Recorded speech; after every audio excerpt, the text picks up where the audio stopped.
रहमान रहीम, welcome to my channel UBI pension news update. I hope कि आप सब ठीक ठाक होंगे।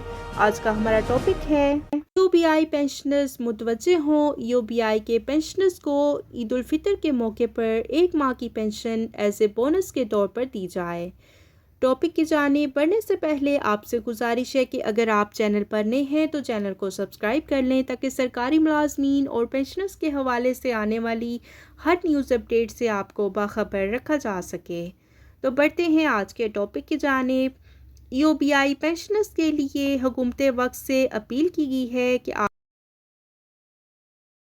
आप सब जानते हैं कि बाकी तमाम मुलाजमीन और पेंशनर्स को ईद उल फितर की तनख्वाह और पेंशन जो है वो एडवांस के तौर पर दी जा रही है। तो क्या ईओबीआई के बुज़ुर्गों को ईओबीआई की पेंशन भी एडवांस मिलेगी या नहीं मिलेगी, तमाम डिटेल आपके साथ शेयर करते हैं। और जैसा कि बाकी पेंशनर्स और सरकारी मुलाजमीन को ईद उल फितर के मौके पर एडवांस पेंशन और तनख्वाह जो है वो दे दी जाएगी, और ये जो तनख्वाह और पेंशन है उनके अकाउंट में 18 मार्च से शुरू कर दी जाएगी। 18 मार्च तक उनके अकाउंट्स में ये पेंशन और सैलरी जो है उनकी मुंतकिल हो जाएगी। तो क्या ईओपीआई के बुज़ुर्गों को भी एडवांस पेंशन मिल सकेगी?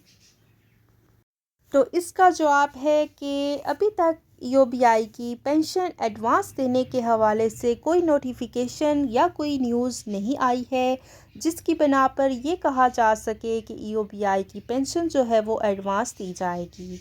इस हवाले से जैसे ही कोई लेटेस्ट न्यूज़ अपडेट आती है तो वो आपके साथ शेयर करेंगे। हम अपने चैनल की तरफ से आला हुकाम से अपील करते हैं कि जैसा कि आपने बाकी तमाम पेंशनर्स और सरकारी मुलाजमीन के लिए एडवांस तनख्वाह और पेंशन देने का नोटिफिकेशन जारी कर दिया है, बिल्कुल उसी तरह से आपको ईओबीआई के बुज़ुर्गों के लिए भी कोई अच्छा फ़ैसला करना चाहिए। बड़े ही अफसोस की बात है कि हमेशा की तरह इस दफ़ा भी ईओबीआई के बुज़ुर्गों को नज़रअंदाज कर दिया गया है। क्या ईओबीआई के बुज़ुर्ग हमारे मुल्क का हिस्सा नहीं हैं? जैसा कि बाकी तमाम सरकारी मुलाजमीन और पेंशनर्स को ईद उल फितर के मौके पर एडवांस तनख्वाह और पेंशन मिलने जा रही है, सेम उसी तरीके से ईओबीआई के बुज़ुर्गों के लिए भी कोई नोटिफिकेशन जारी करें और ईओबीआई के बुज़ुर्गों को ईद उल फितर के मौके पर एडवांस पेंशन देने की बजाय उनको एक पेंशन बोनस के तौर पर दी जाए, क्योंकि अगर आप उनको एडवांस पेंशन दे देंगे तो इससे उनकी मुश्किलात में और इजाफा हो जाएगा। नेक्स्ट माह में वो क्या करेंगे? 8,500 रुपये में पहले ही उनका गुजर बसर मुश्किल है। तो आपसे आज़ाना अपील है कि ईओबीआई के बुज़ुर्गों को एक पेंशन जो है वो बोनस के तौर पर दे दी जाए। शुक्रिया।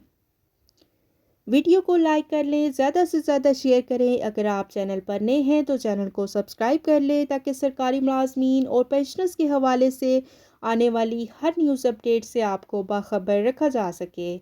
मिलते हैं नेक्स्ट वीडियो में, तब तक के लिए टेक केयर। अल्लाह हाफिज़। अल्लाह निगहबान।